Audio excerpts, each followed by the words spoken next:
current lifetime, we only have one body. Therefore, we should make sure to use it wisely and economically.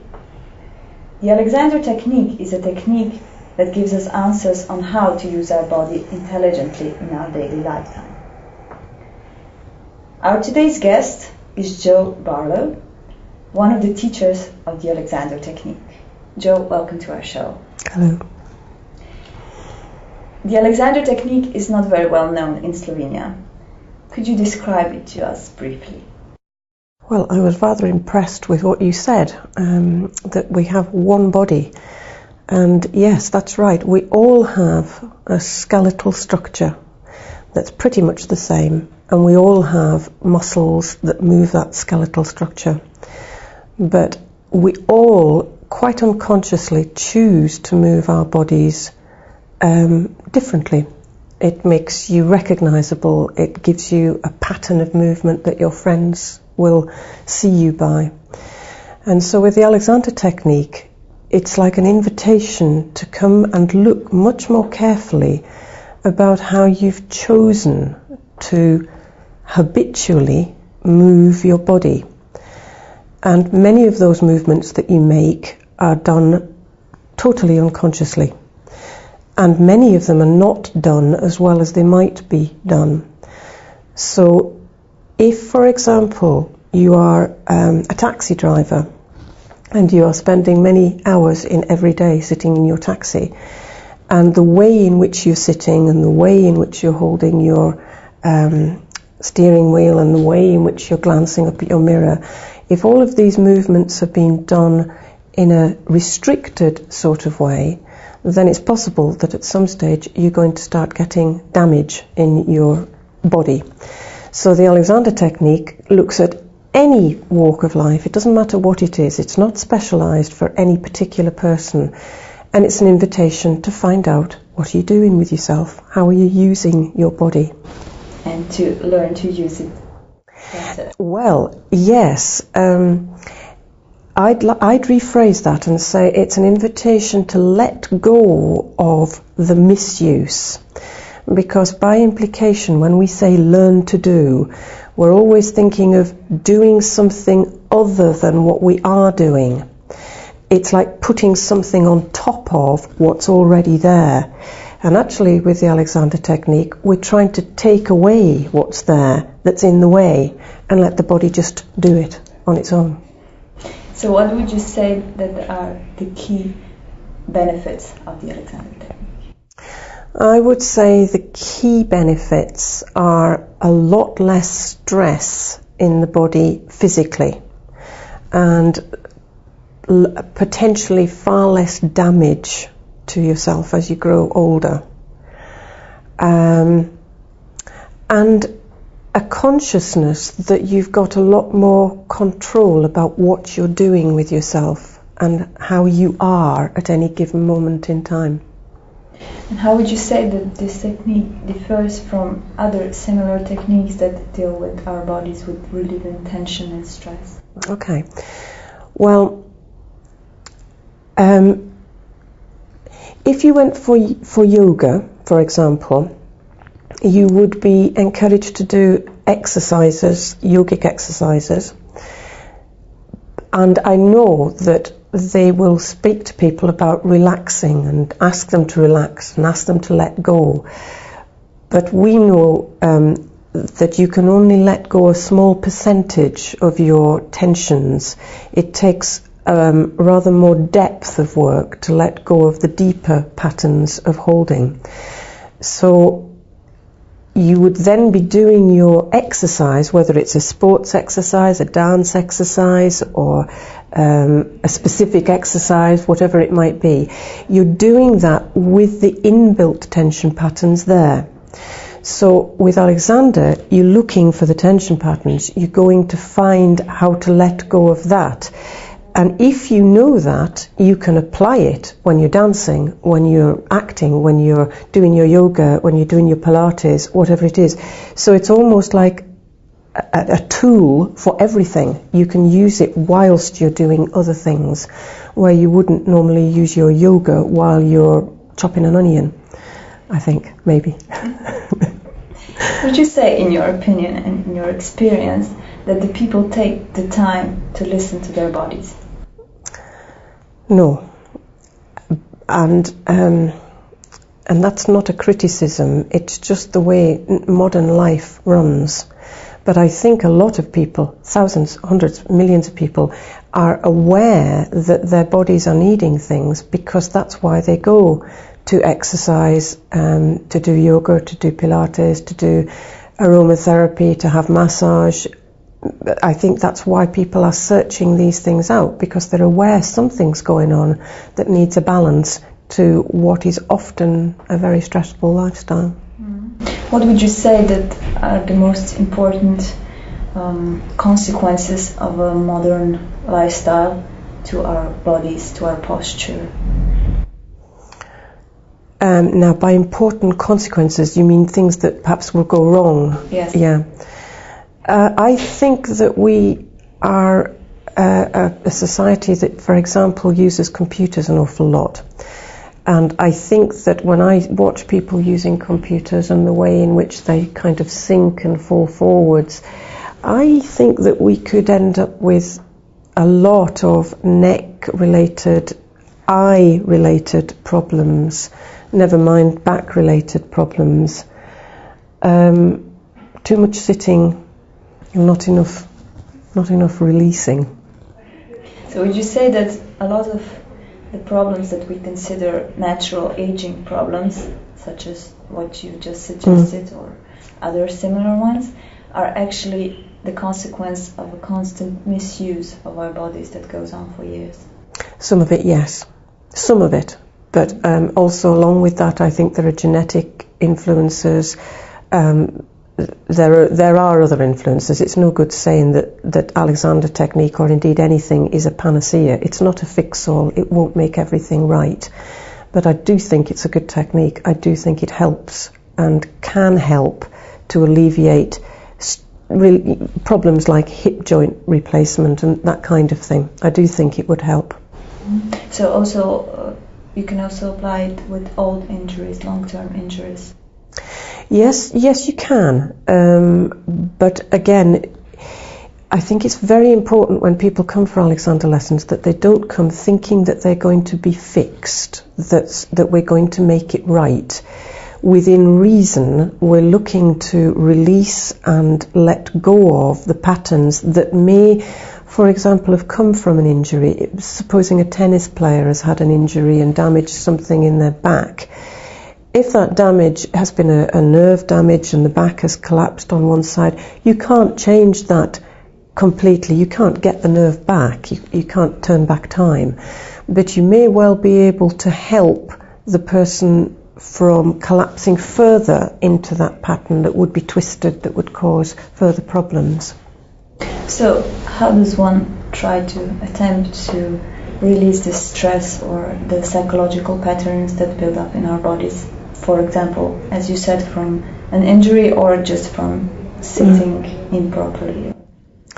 Have some Alexander lessons. I think it is definitely, the Alexander technique is not something you can teach yourself. And it does address itself precisely to what you've just said. So if you can get Alexander lessons and have a series of lessons with a teacher that you are very comfortable with, it's a good way. It encourages you and it offers to you ways of feeling your body and sensing your body and experiencing your body that you will then take away from the lesson and can use at any moment, standing at the bus stop, speaking on the telephone. It's there for you. So the more you learn about it, the more it's there for you. It's not like any of the techniques where you go along, perhaps for massage, fabulous while you're there, and it may have a very wonderful effect, but you can't do it for yourself. With Alexander technique, that's the whole point. You learn it. Alexander referred to it as lessons rather than sessions or treatments. Yeah. So what is the role of the teacher when one is learning the Alexander technique?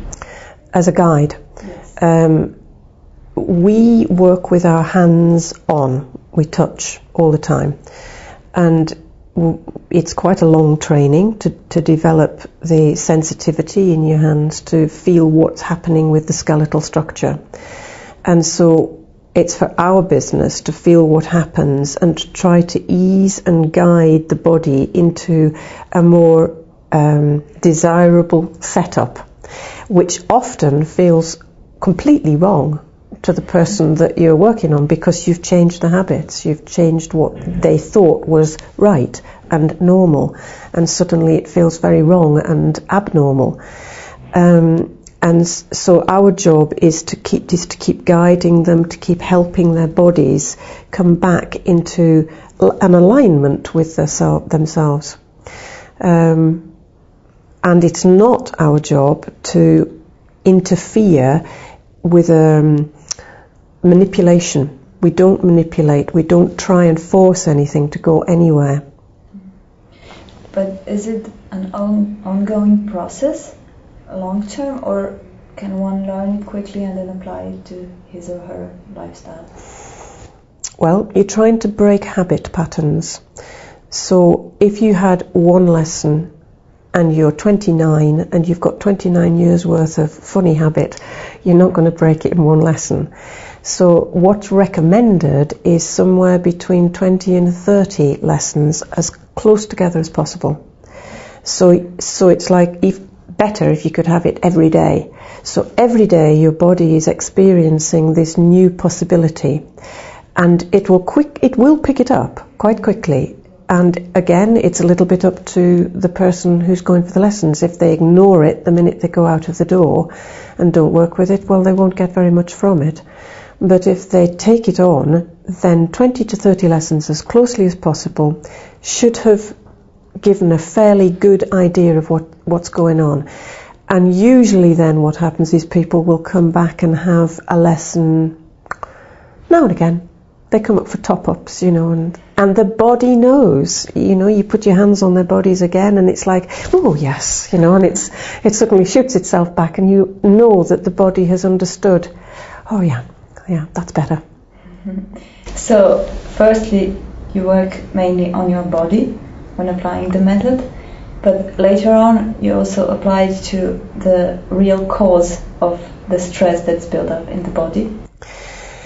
Well, it's a very interesting question, that. Yes, often stress patterns that are there in the body are there because of perhaps emotional trauma that has taken place earlier in life, or habits of how we've responded to things at school, for example. And sometimes when the body starts to really let go and really start to release itself, memories of these things will come up, and a person suddenly realizes that it was an incident in their lives when they were 9.5 that actually set off a pattern that made them particularly tense. So we don't address that directly. If somebody wanted to go and work that through on a psychological way, they would go to a psychiatrist, a psychologist, but often it's enough that it's come up, and then they let it go. And they don't have to tell us about it. They can if they want to. But we don't go looking for that. We all the time work with the body, but recognizing that its patterns and its tensions are very closely linked to the mental and the emotional life as well. What type of individuals are usually attracted to learn this technique?